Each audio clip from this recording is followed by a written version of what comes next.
دوستو، پٹھان کو افغان کہتے ہیں۔ افغان اس لیے کہتے ہیں کہ افغان حضرت سلیمان علیہ السلام کے ایک بیٹے کا نام تھا اور ان کو جنات کی زبان سے پیار ہو گیا تھا، تو انہوں نے اپنے والد حضرت سلیمان علیہ السلام سے کہا کہ آپ جنات کو کہیے کہ مجھے اپنی زبان سکھائیں۔ سلیمان علیہ السلام نے اپنے بیٹے کی درخواست قبول کی اور جنات کو حکم دیا کہ افغان کو جنات کی زبان سکھائی جائے۔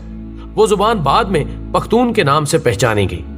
پٹھان کی اصلیت اور قومیت کے بارے میں جو دلائل ہیں وہ یہ کہ پٹھان حضرت ابراہیم علیہ السلام کی اولاد میں سے ہیں اور حضرت اسحاق علیہ السلام کی اولاد ہیں اور قومیت سے بنی اسرائیل ہیں۔ انگریز مورخین لکھتے ہیں کہ پٹھان قوم ارجینیا کے ایک حصے میں رہتے تھے اور ارجینیا کے لوگوں کا دعویٰ ہے کہ افغان قوم یا پٹھان ہم میں سے ہیں، کیونکہ البانیہ کے اوغان جو کہ بعد میں افغان بنے ارجینیا سے ہندوستان کی طرف چل پڑے۔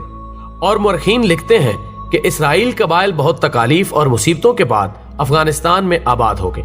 جب حضور اکرم صلی اللہ علیہ وآلہ وسلم نے اسلام کی تبلیغ شروع کی اور لوگ جوگ در جوگ اسلام میں داخل ہونے لگے تو اس وقت پٹھان قوم کا سردار جس کا نام قیس عبد الرشید تھا اپنے پورے خاندان کے ساتھ محمد صلی اللہ علیہ وآلہ وسلم کے حضور میں حاضر ہوا اور محمد صلی اللہ علیہ وآلہ وسلم کے ہاتھ پر بیعت کر کے مسلمان ہو گیا۔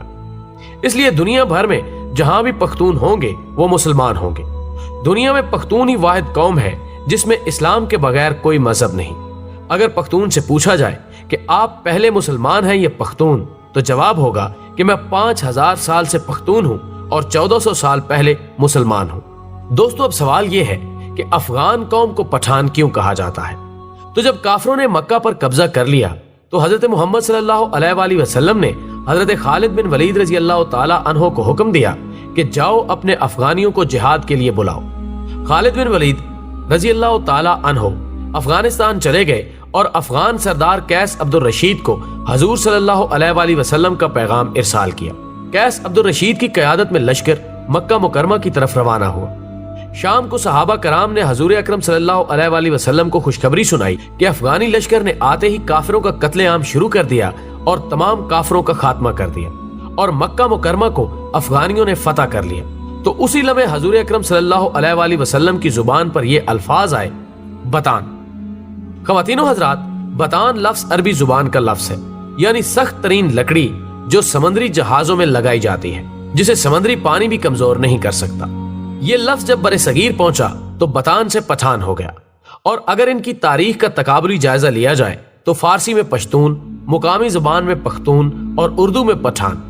یہ قوم دنیا بھر میں پھیلی ہوئی ایک غیرت مند قوم کے طور پر گردانی جاتی ہے، جن میں افغانستان، پاکستان اور بھارت اول نمبر پر ہیں۔ دنیا میں پشتون اپنی وفا اور غیرت کے نام سے جانے جاتے ہیں۔ لفظ پشتون کا مطلب ہوتا ہے غیرت و وفا والا اور اپنی عزت اور دین پر مر مٹنے والا۔ پشتونوں نے قیام پاکستان میں بھی بھرپور حصہ لیا۔ بعض مورخین کے مطابق پٹھان آریائی یا یونانی نسل سے ہیں اور بعض کے نزدیک یہ قیس عبد الرشید کی اولاد ہے، جبکہ تیسرے نظریے کے مطابق ان کا تعلق بنی اسرائیل کے گمگشتہ قبائل سے ہے۔ خود قیس عبد الرشید کی اولاد سمجھنے والوں کا نظریہ ہے کہ مکہ میں قیام کے دوران حضرت خالد بن ولید رضی اللہ تعالی عنہ نے اپنی صاحبزادی ان کے مورث اعلیٰ کے نکاح میں دے دی تھی، جنہیں وہ ہمراہ لے کر اپنے وطن واپس آیا اور پھر انہوں نے یہاں اپنی بقیہ زندگی اسلام کی ترویج و اشاعت میں صرف کر دی۔ اسی طرح قیس عبد الرشید کی اولاد پٹھان کہلاتی ہے، جبکہ یہ بھی کہا جاتا ہے کہ خود قیس عبد الرشید کا تعلق بھی بنی اسرائیل کے بادشاہ ساؤل یعنی حضرت طالوت کے 37ویں پشت سے تھا۔ اس طرح آخری دونوں نظریات کی روشنی میں ان کا تعلق بنی اسرائیل سے ہی بنتا ہے۔ ناظرین کرام، سب سے بڑی عجوبہ خیز بات یہ ہے کہ ان میں یوسف زئی، یوسف کے بیٹے، داؤد خیل، داؤد کے بیٹے، موسیٰ خیل، موسیٰ کے بیٹے اور سلیمان خیل، سلیمان کے بیٹے سمجھے جاتے ہیں، لیکن اس کی تصدیق کرنا بہت مشکل ہے۔ افغانوں یا پٹھانوں کے کئی اوصاف عربوں سے ملتے جلتے ہیں۔ عرب قوم مہمان نواز، بہادر اور اہل قلم ہونے کے ساتھ ساتھ دوسری قوموں سے اتنی جلدی مروب نہیں ہوتی تھی۔ ان چند اوصاف کے علاوہ کوئی اور وصف عربوں کے اندر زمانہ جہلیت میں نظر نہیں آتا۔ حیرت کی بات یہ ہے کہ یہی چند اوصاف افغان یا پٹھان قوم میں بھی اسی شدت کے ساتھ پائے جاتے ہیں، جبکہ ان کی بیشتر چیزیں یہودیوں سے بھی ملتی جلتی ہیں۔ نسلی طور پر دونوں اپنے آپ کو دنیا کی بہترین قوم تصور کرتے ہیں، مذہبی طور پر سخت ہیں اور سر پر ٹوپی رکھنے کا رجحان بھی عام ہے، جبکہ اس کے علاوہ بھی کئی رسم و رواج مشترک ہیں۔ ذہن میں رہے کہ پشتونوں کا یہودی النسل سے ہونا قابل فخر بات ہے، نہ کہ معجب توہین، کیونکہ یہودی النسل ہونا تو شاید تب اس قوم کے لیے توہین کا معجب ہوتا جب وہ سید الانبیاء حضرت محمد صلی اللہ علیہ وآلہ وسلم پر ایمان نہ لاتے۔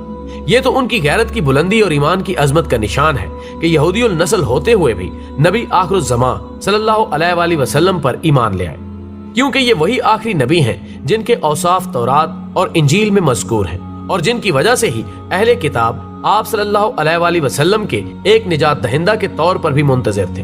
لیکن بعد میں انہوں نے محض اس جلن اور حسد کی وجہ سے حضرت محمد مصطفیٰ صلی اللہ علیہ وآلہ وسلم کی نبوت کا انکار کیا کہ ان کا تعلق بنی اسرائیل سے نہیں تھا۔ بنی اسرائیل کی طرف سے آپ صلی اللہ علیہ وآلہ وسلم کی نبوت کا یہ انکار دلائل پر نہیں بلکہ نسلی منافرت اور حسد و عناد پر مبنی تھا۔ تو یہ پشتونوں کے لیے قابل فخر بات ہے کہ یہ لوگ حضرت موسیٰ علیہ السلام کے حواری بھی ہیں اور آخری نبی صلی اللہ علیہ وآلہ وسلم کے سپاہی بھی۔ ناظرین، ویڈیو پسند آنے کی صورت میں اسے زیادہ سے زیادہ لائک کر کے ہماری حوصلہ افزائی کریں اور ویڈیو کو فیس بک اور واٹس ایپ پر شیئر کرنے میں ہمارا ساتھ دیں۔ ہماری اگلی ویڈیو آنے تک اپنا، دوستوں اور گرد و نواح کے تمام لوگوں کا بہت خیال رکھیں۔ اللہ حافظ۔